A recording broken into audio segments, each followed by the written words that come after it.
sa Kingdom Movers Batang Scholar Awardee? O bakit ikaw ang karapat-dapat na piliing Kingdom Movers Batang Scholar Awardee? Second questions, what are your dreams in life? Ano-ano ang mga pangarap mo sa buhay? So, unang-una po sa lahat, kung bakit ako yung dapat na or mapili para maging scholar is, una sa lahat, may pangarap ako sa buhay. Gusto ko po talaga kasing maituloy yung pagpasok ko po sa UP. Since, alam naman po natin na hindi po biro ngayon yung pag-aaral. Malaki din po yung tuition na kakailanganin per sem. So, umaabot din po ng 30,000. So, hindi naman po kasi kaya talaga ng magulang ko na suportahan yun.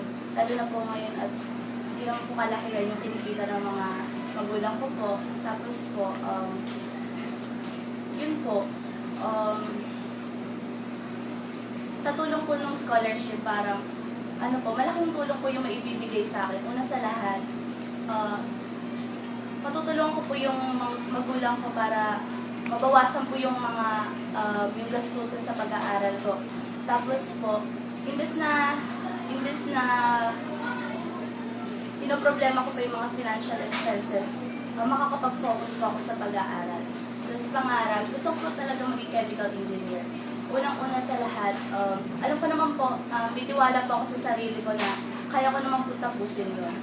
Kasi, hindi naman po sa pagmamayabang, pero strength ko po kasi yung math, tapos may interest po ako sa science. Tapos yun po, bukod po lang gusto ko po makatulong sa bansa po natin. Kasi kalimitan po pati ngayon ng mga tao kapag nakatapos na, pagkatapos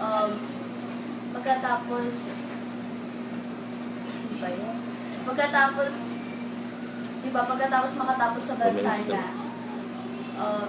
mas pinipili pang magtrabaho sa ibang bansa kaysa,